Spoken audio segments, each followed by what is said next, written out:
काय म्हणता पोट्ट्यांनो, कसं आहे तुम्ही? सर्व ठीक आहे ना? आला तुमचा लाडका सारंग भांडारकर पुन्हा एकदा नवीन ब्लॉग घेऊन. तर आमच्यासोबत असे असे कलाकार होते, तुम्ही बघू शकता. कोणी हेकडा आहे तर कोणी तेकडा आहे. तर आज आम्ही जाणार होतो, सरप्राईजमध्येच सांगेन, आत्ताच नाही सांगत, पोचल्यावर दिसूनच जाईल. तर आमच्या रेल्वेचा डब्बा बघू शकता, तिकीट वगैरे आमची बुक झालेली आहे. आणि हा माझा भाऊ ऋतिक पालीवार, बघू शकता तुम्ही आले. आणि आमची आता ट्रेन येणारच आहे थोड्या वेळात. या ट्रेन नंतर आमच्याच ट्रेनचा नंबर आहे, का करून नंबर लावू थकून गेलो. पण आमची ट्रेन आता येईलच थोड्या वेळात. ना आमची मंडळी पुरी जोमात, ना बाकी सगळे कोमात म्हणत आहेत हे. आणि सकाळी सकाळी आम्ही पोहोचलो, कुठं पोहोचलो का माहित नाही, पण रेल्वे आमची झुकझुक निघाली. मी निघताच आम्हाला दुसरी ट्रेन दिसली, एवढ्या जोरात गेली माझे कानाचे पडदे पुरे फाटून गेले होते. तर आमची ट्रेन मग हळूहळू जातच होती, पण आम्ही काही पोहोचतच नव्हतं. तर आम्हाला जायचं होतं ऋषिकेशले, पण ऋषिकेशले काही पोहोचतच नव्हतं. मग हे सगळे जण बसले होते, सकाळी झाली होती, रात्रभर आम्ही ट्रेनमध्येच होतो. तर आता आम्हाला दुसरी ट्रेन बदलवायची होती. तर मग आम्ही उतरलो, कोठी उतरलो का मलाही नाही माहीत. मग उतरलो, बॅगीनं पकडलो. बॅगी तर एवढ्या मोठ्या होत्या, माणसातून तर बॅगीच मोठ्या होत्या, पाहू शकता तुम्ही आमच्या बॅगी. आणि मग इथे थोडंसं म्हणलं हातपाय धुवून टाकावा म्हणलं, कारण की बहुत थकलो होतो. तर सगळ्यांना आपल्या चेहऱ्यावर पाणी घेतलं आणि सगळे शान मारायला लागले. तर हा म्हणते थांब म्हणते, कसे पैसे होतील म्हणते, तर मी नाचून पाहतो म्हणते रेल्वे स्टेशनवर. पण याले काही कोणी पैसे दिला नाही. तर मग हा म्हणलो आम्ही दोघं काहीतरी करतो म्हणलो, दोघं भाऊ. तर हा म्हणते थांब म्हणते, आपण दोन बाई करते म्हणते. तर आम्ही दोघं थोडेसे एडेच्याते करायला लागलो. तर हा पाहू शकता, मग म्हणते काहीतरी खाऊन म्हणते, बहुत भूक लागली म्हणते. मग पाहतो तर थोड्याशा वेळातच काही वेळातच आमच्या ऋषिकेशला पोचलो. ऋषिकेश आला ना, हर हर महादेव म्हणलो, एक नंबर मूर्ती होती शिवजीची. आणि मग भूक तर अशी लागली होती, तर कावरल्या आणि खात होते सगळे, बहुत जोराची भूक लागली होती, कारण की 24 घंट्यापासून आम्हाला चांगला जेवण भेटला नव्हता प्रॉपर. तर मग आम्ही जेवण केलो ना, रात्रभर झोपलो. तर झोपताच सकाळी उठलो ना, तयारी केलो. तर चला म्हणते आता ऋषिकेश आपण पूर्ण फिरून म्हणते हा भाऊ. तर भाऊ म्हणते ऋषिकेशला गेल्यावर म्हणते पहिले आपण मंदिरात जेवण म्हणते आणि जय श्रीराम म्हणून म्हणते. जय श्रीराम म्हणलो ना, जय श्रीरामच्या भक्त पहिले दिसला आम्हाला. तर याला जय श्रीराम म्हणून टाकलो ना. हे इथले शान आहे म्हणते, पण लई डेंजर होते रे राव हे इथले, एक नंबर डेंजर ना. यायची पाहू शकता तुम्ही, का पाहता बे पोट्ट्यांनो, कसे लोपर आबे तुम्ही. आणि मग सगळा काही फोटोशूट वगैरे केलो ना. हे तुम्ही नदी पाहू शकता, ते कोणती नदी आहे माहीतच असणार, तरी पण मी एकदा सांगतो, हे गंगा नदी आहे ना. गंगा नदी खूप सुंदर पवित्र मानली जाते हे गंगा नदी.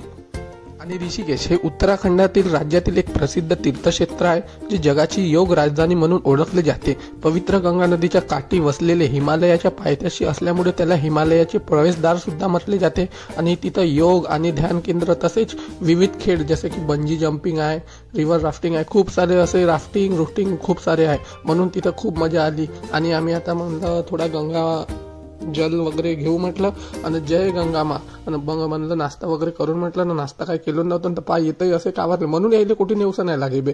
आणि मग इथं खायला लागलो भाजीपुरी, पण लई मजा येत होती राव ना. मस्त थंडा हवा चालू होता. तर मग इथलं म्हणलं फोटोशूट करून टाकून म्हणलो आता एक नंबर येते व्हिडिओ बनवलं. तर पा का म्हणते आता पोट्टे.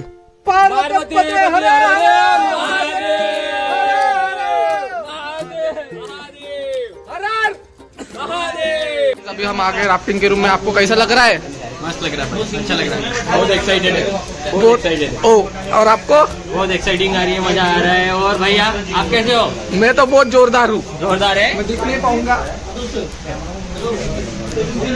आम्ही तिकीट काढलो, राफ्टिंगच्या रूम मध्ये जाऊन 150 रुपये पर्सन असे घेतले वाटते. लय परवडली ना, 11 किलोमीटरची राईड होती. तर चला म्हटलं आता राफ्टिंगला थोडासा वेळ आहे म्हटलं, तर अजून एक वेळा नदीवर फिरू म्हटलं. आणि मस्त लागत होता एक नंबर. आमचे पोरं पाहू शकता, खूप मटकून सचकून. तर मग आम्ही चाललो ना आता राफ्टिंगले ना. आम्हाला नेणाऱ्या गाडीनं ना, हा माझा भाऊ टोंगू भाऊ. तर आम्ही आता चाललो ना, आम्हाला गाडीनं जायचं आहे. आमची बोट कुठं आहे माहीत नाही. हा भाऊ म्हणते आता बोट टाकतो ना म्हणते. आणि हे आमचे नवीन कॅन्डिडेट आम्हाला जुडले होते, सगळे नवीन मित्र आमचे मंडळी. तर आम्ही सगळे बसलो मग एका डग्यात नव्हे बे, बुलेरोस आल्या, काही बोलतेस का बे गावठी. मग बुलेरोत बसलो ना, आमची पुरे हथियार पाहू शकता. मग राफ्टिंग करायची होती, तर चला म्हटलं आता हे आमची बोट वेवरची. तर चला मग आम्ही चाललो ना आता बोटले घेऊन राफ्टिंग करायला. बहुत मजा येणार आहे राफ्टिंग वगैरे करून. तर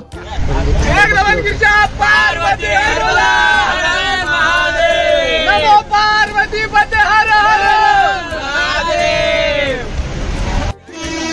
चलो लेट्स गो गाइस, हर हर हर हर एक नमन गिर जा, पार्वती हर बोला हर महादेव।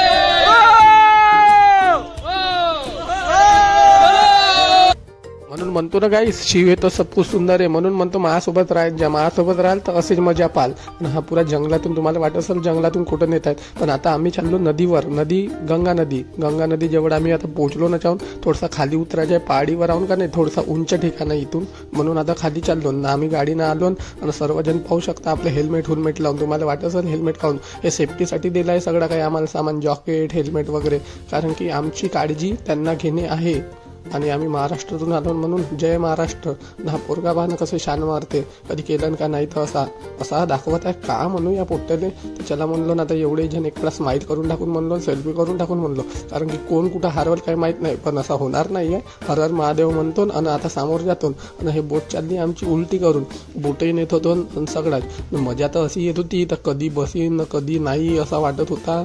हा पोट्टा वॉचगीच घालून तर चाललं. याची वॉच वॉटरप्रूफ आहे का नाही रे, का माहीत, आला गरीब आहे पुरा. आणि मग पाणी तर एवढा गंदा दिसत होता, पण मजाही तशीच येणार होती. काही गंदा गिंदा नव्हता, पवित्र नदी आहे तर चांगलाच पाणी राहणार आहे. फक्त असंच मनाले म्हणलो गंदा तो सिमेंटवाणी दिसते म्हणून. तर चला आता आम्ही बसणार आहोत थोड्याच वेळात. बाकीच्या पार्ट 2 मध्ये पूर्ण ब्लॉग येऊन जाईल राफ्टिंगच्या. बाय.